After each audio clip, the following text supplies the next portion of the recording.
الحمد لله رب العالمين والعاقبة للمتقين والصلاة والسلام على أشرف الأنبياء نبينا محمد وعلى آله وأصحابه أجمعين أما بعد قال الله تعالى في القرآن العظيم قل هو الله أحد الله الصمد لم يلد ولم يولد ولم يكن له كفوا أحد۔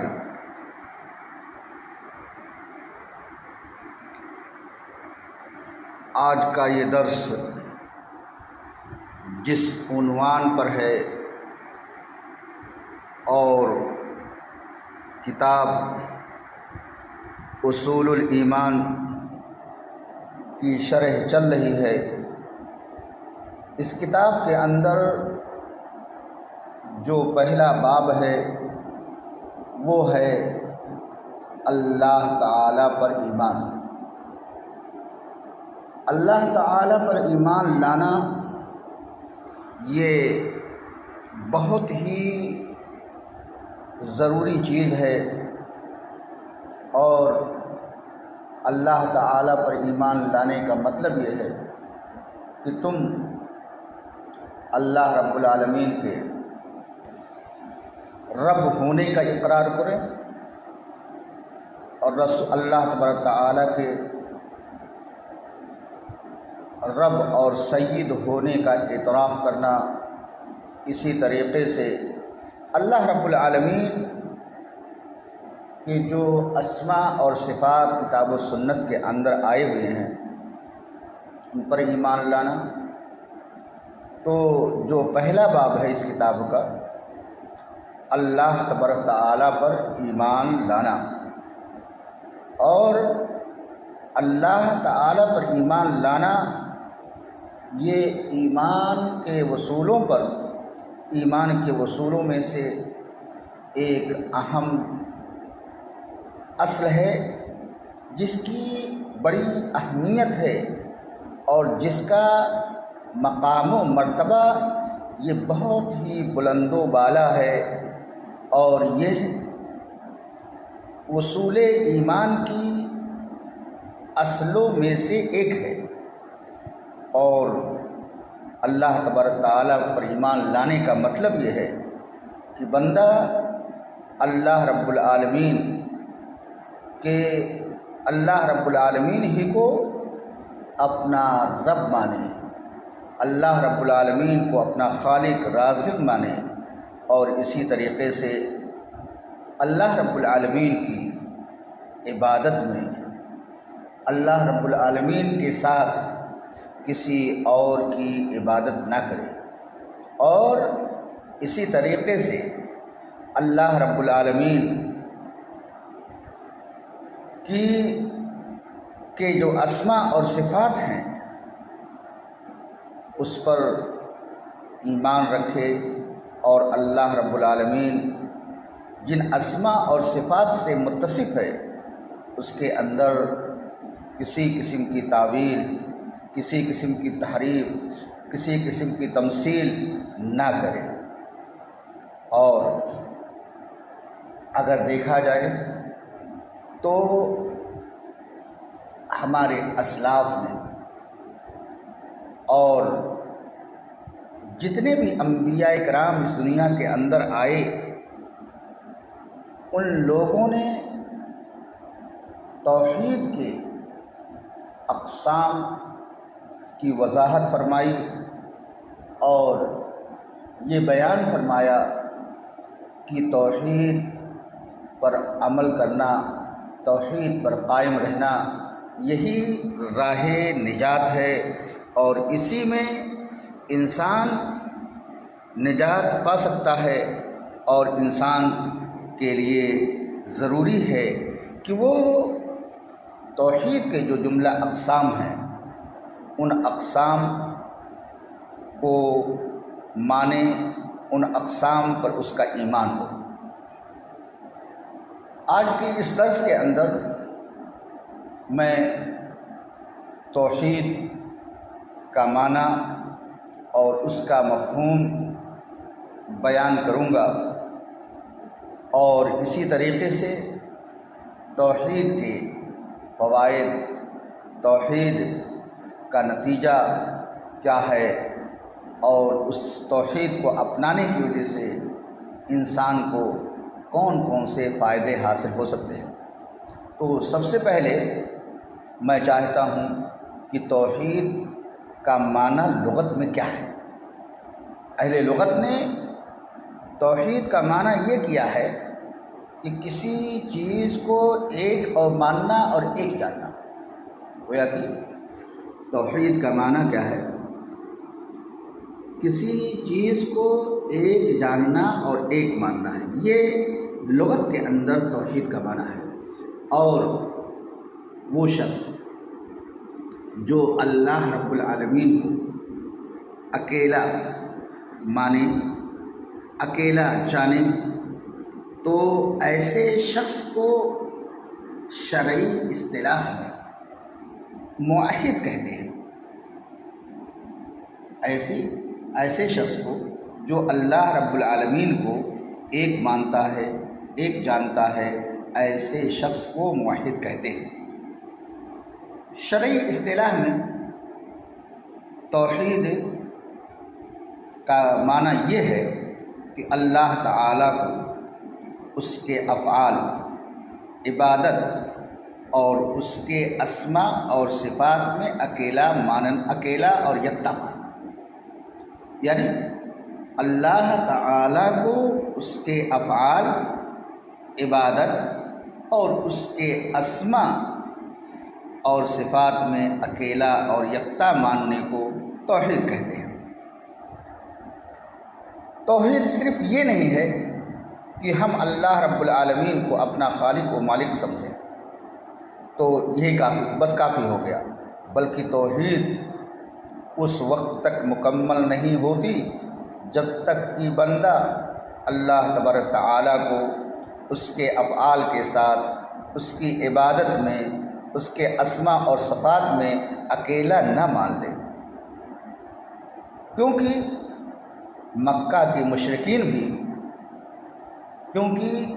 مشرکین مکہ بھی اللہ رب العالمین کو اپنا خالق اور مالک مانتے تھے، پھر بھی اللہ رب العالمین نے اہل مکہ سے، کفار مکہ سے قتال کا حکم دیا، اس لیے کہ وہ اللہ تبارک تعالیٰ کی عبادت میں معبودان باطلہ کی کو شریک کرتے تھے، اور اللہ رب العالمین کی عبادت میں کسی اور کو بھی اس کا ساجی اور شریک سمجھتے تھے۔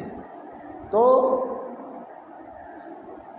وہ شخص جو اللہ رب العالمین کو اپنا رب مانتا ہے، جو اللہ رب العالمین کو اپنا سید مانتا ہے، اور وہ توحید الوہیت کا مقر نہیں ہے، توحید الوہیت کو نہیں مانتا ہے، اور توحید الوہیت کا مطلب ہی ہے کہ عبادت کی جملہ قسموں کو صرف اللہ رب العالمین کے لیے خاص کر دیں، اللہ کی عبادت میں کسی کو شریک نہ ٹھہرائے۔ تو ہم نے اور آپ نے توحید کی تعریف اور اس کی شرح جان لی۔ اب ہم اس درس کو آگے بڑھاتے ہیں۔ تو توحید کی تعریف جو ابھی میں نے ذکر کی ہے، اس کی روشنی میں ہمارے اسلاف نے توحید کو کل 3 قسموں میں تقسیم کیا ہے۔ توحید کی کل 3 قسمیں ہیں، اور یہ قسمیں ہمارے اسلاف نے اپنی کتابوں کے اندر توحید کے 3 اقسام کو مفصل طور پر بیان کیا ہے۔ گویا کہ توحید کی علماء نے 3 قسمیں کی ہیں۔ نمبر 1 توحید ربوبیت، توحید ربوبیت، نمبر 2 توحید الوہیت، نمبر 3 توحید اسماء و صفات۔ کوشش ہوگی کہ جو تقسیم توحید کی ہمارے اسلاف نے کی ہیں ان میں سے ہر ایک کی شرح اگلے درسوں کے اندر کی جائے گی، لیکن اس سے قبل میں یہ مناسب سمجھتا ہوں کہ مختصراً توحید کی ان تینوں قسموں کی تعریف میں فی الحال کر دیتا ہوں۔ انشاءاللہ اگلے دروس کے اندر توحید کے اقسام کی تفصیلی بحث آئے گی۔ تو میں نے ذکر کیا کہ توحید کی کل 3 قسمیں، اور میں نے بتایا بھی آپ لوگوں کو ان قسموں میں سے ایک قسم کیا ہے، توحید ربوبیت ہے۔ توحید ربوبیت کا مطلب یہ ہے کہ اس بات پر ایمان لانا کہ اللہ تعالی ہی ہر چیز کا خالق و مالک ہے، اللہ تعالی رازق ہے، متصرف ہے، اور اس میں اس کا کوئی شریک اور ساجی نہیں ہے۔ یعنی اس بات پر توحید ربوبیت کا معنی ہے کہ اللہ تبارک تعالیٰ ہی خالق ہے، اللہ تعالیٰ ہی مالک ہے، اللہ تعالیٰ ہی رازق ہے، اللہ تبارک تعالیٰ ہی اس دنیا کے اندر تصرفات کرتا ہے، اور ان چیزوں کے اندر اللہ رب العالمین کا کوئی شریک، کوئی ساجھی نہیں ہے۔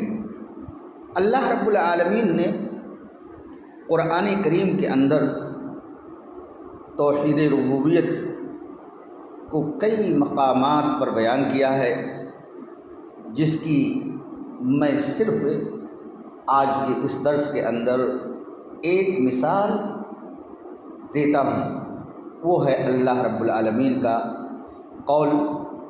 اللہ رب العالمین ارشاد فرماتے ہیں، اللہ الذی خلقکم ثم رزقکم ثم یمیتکم ثم یحییکم هل من شرکائکم من یفعل من ذلکم من شیء سبحانہ وتعالی اما یشرکون۔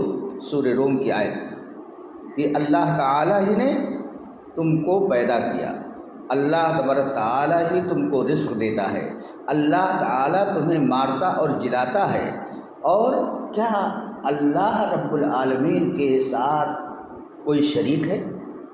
ان کاموں میں جن کا ذکر اللہ رب العالمین نے کیا ہے، کیا ان کاموں میں اللہ رب العالمین کا کوئی شریک اور ساجی ہے؟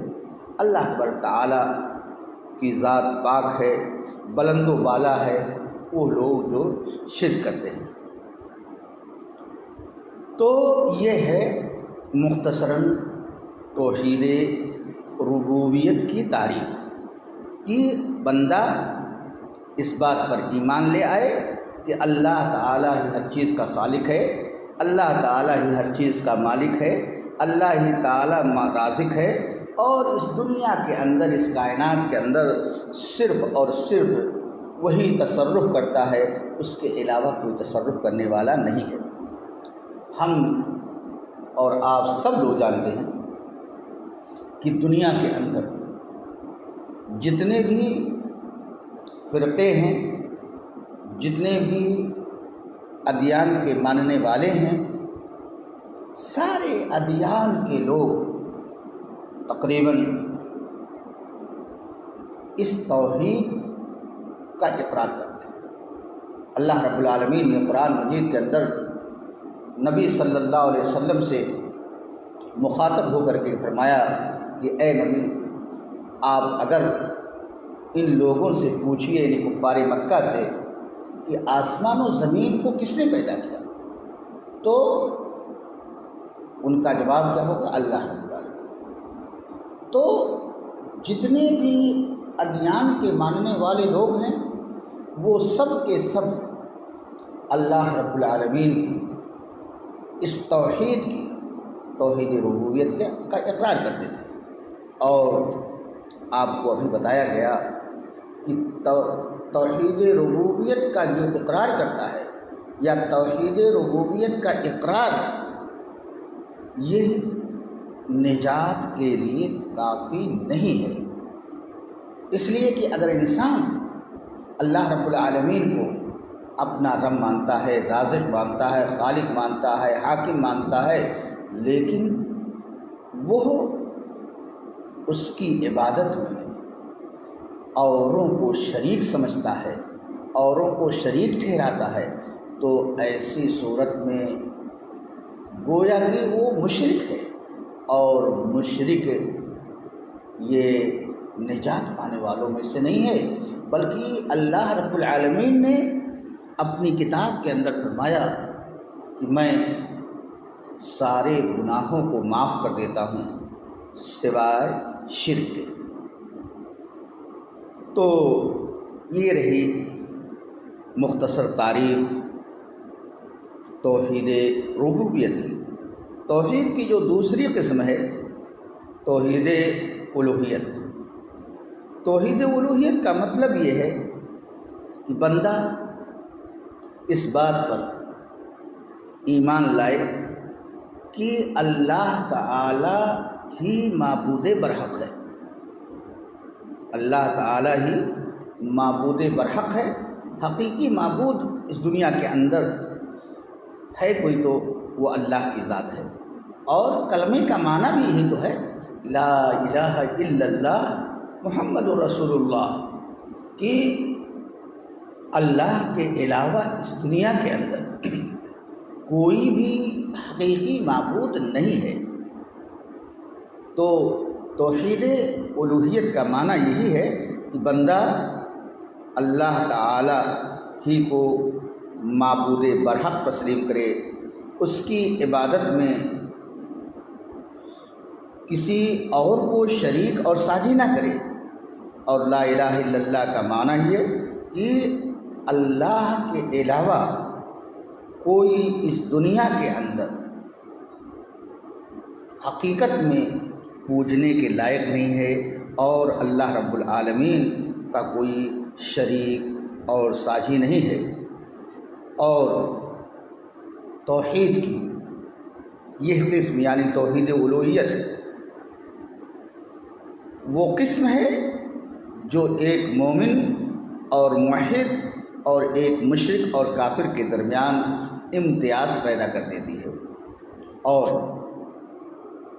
اسی توحید کے اس بات کے لیے اللہ رب العالمین نے اس دنیا کے اندر بہت سارے انبیاء بھیجے، اور سارے انبیاء کی دعوت کا محور، سارے انبیاء کی دعوت کا اساس یہ توحید رہا ہے، توحید الوہیت ہی رہی ہے۔ اور اللہ رب العالمین نے قرآن کریم کے اندر کئی مقامات پر کئی رسولوں کے ذکر میں اللہ رب العالمین نے فرمایا کہ ہم نے جتنے بھی رسولوں کو اس دنیا کے اندر بھیجا وہ ان کی دعوت صرف ایک ہی بات کی تھی کہ وہ کہتے تھے کہ اللہ کی عبادت کرو اور اس کی عبادت میں کوئی شریک نہ کرو۔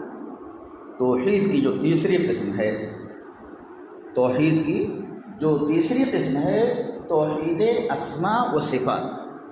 توحید اسماء و صفات کا مطلب یہ ہے کہ اللہ تعالی کے جو اسماء یا اللہ تعالی کے جو صفات قرآن و حدیث کے اندر موجود ہیں ان کو بغیر کسی تعویل اور تحریف کے تسلیم کیا جائے۔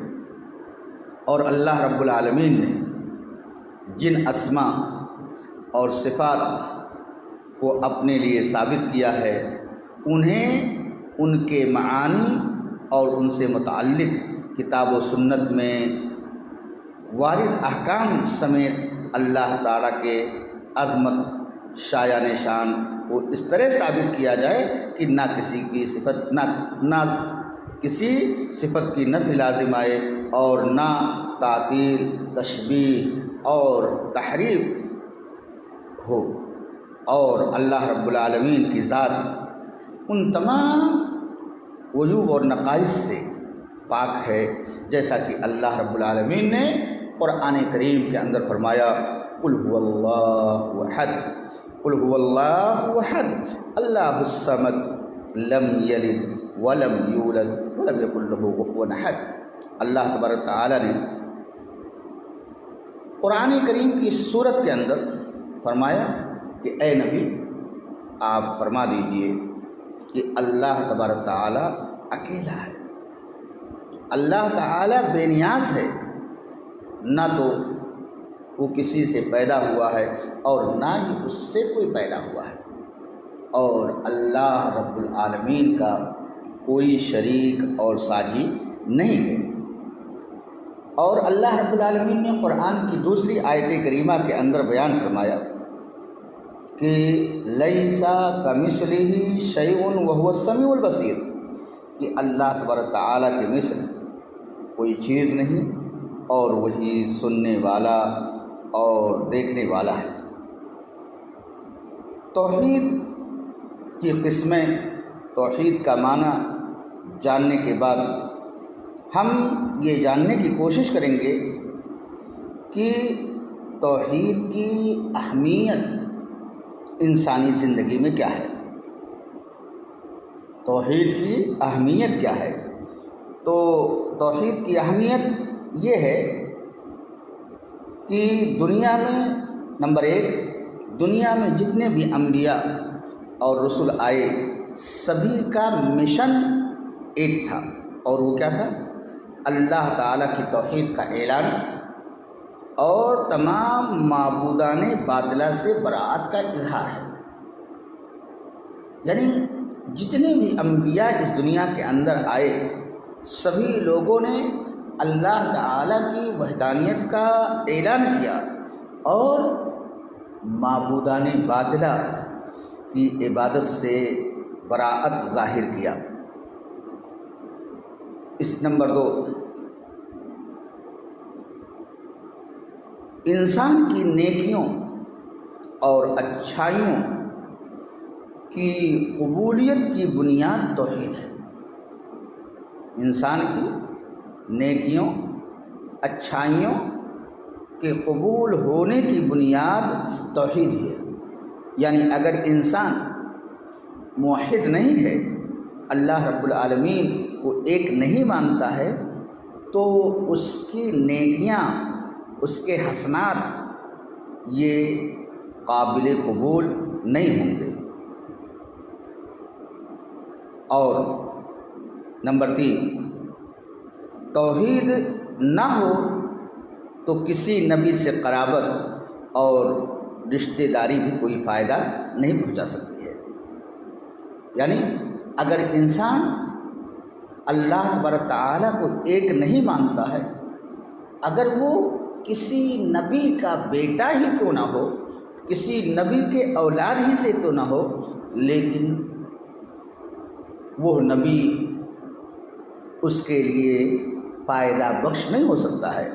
جیسے میں اس کی مثال نوح علیہ السلام کے بیٹے سے کرتا ہوں کہ حضرت نوح علیہ السلام کا بیٹا کنعان بھی طوفان میں ڈبو دیا گیا۔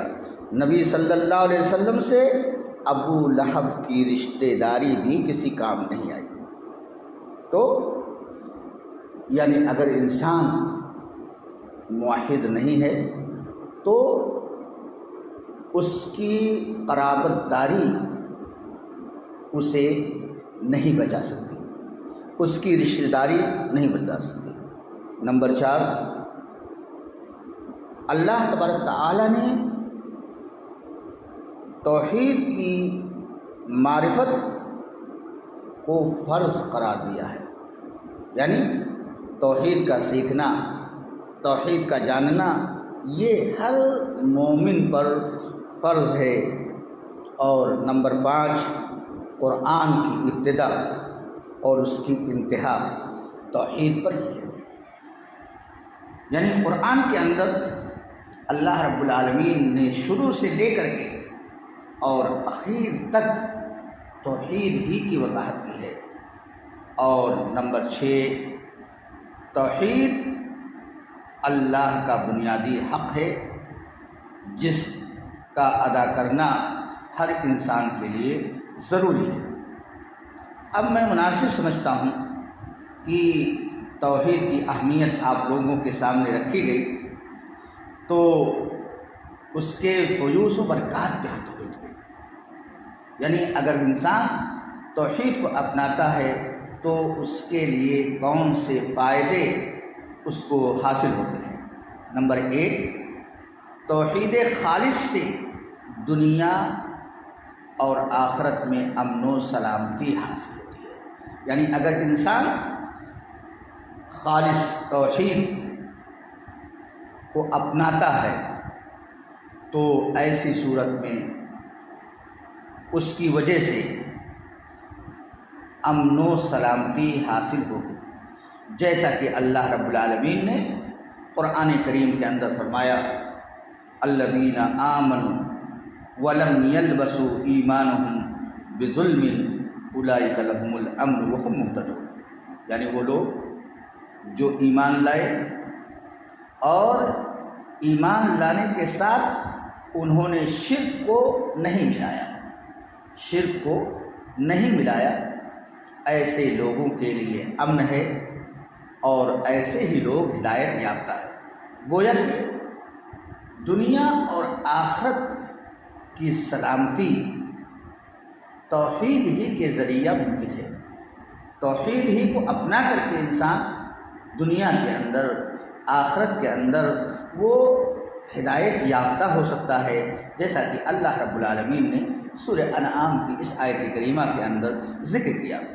اسی طریقے سے اللہ تبارک تعالیٰ نے فرمایا، اللہ ایک دوسرا فائدہ جو اس کا ہے توحید کا، کہ موحدین کے لیے، اللہ تعالیٰ کے ایک ماننے والوں کے لیے جنت کی خوشخبری ہے۔ موحدین کے لیے جنت کی بشارت ہے۔ اللہ کے رسول جناب محمد رسول اللہ صلی اللہ علیہ وسلم نے فرمایا کہ من لقیا یشہد ان لا الہ الا اللہ مستیقنا بہا قلبہ بشرہ بالجنہ، کہ جو شخص لا الہ الا اللہ کی گواہی دیتا ہے اور اس پر وہ یقین رکھتا ہے تو اے رسول آپ اسے جنت کی بشارت دے دیجیے، اس کو جنت کی خوشخبری دے دیجیے۔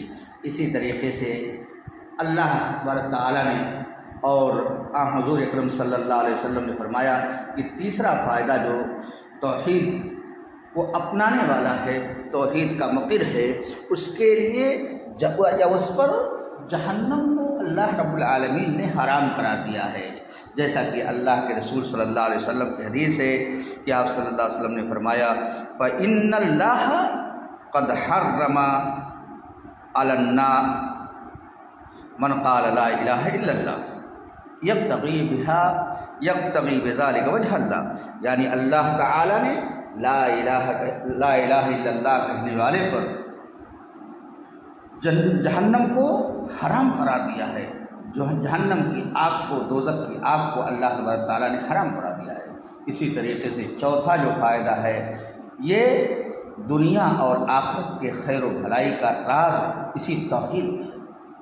دنیا اور آخرت کی بھلائی توحید ہی میں ہے۔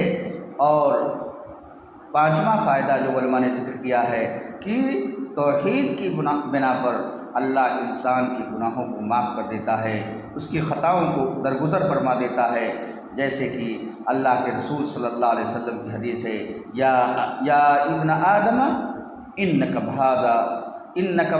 ما دعوتنی ورجوتنی غفرت لک علی ما کان فیک، یعنی اللہ کے رسول فرماتے ہیں کہ بندہ جب مجھ سے دعائیں کرتا ہے اور مجھ سے امید رکھتا ہے تو ایسی صورت میں اس کے گناہوں کو بخش دیتا ہوں، اس کی خطاؤں کو بخش دیتا ہوں۔ تو محترم مسلمانوں، یہ توحید کی تعریف تھی، توحید کے اقسام تھے، توحید کی اہمیت تھی اور توحید کے فوائد، توحید کے ثمرات تھے۔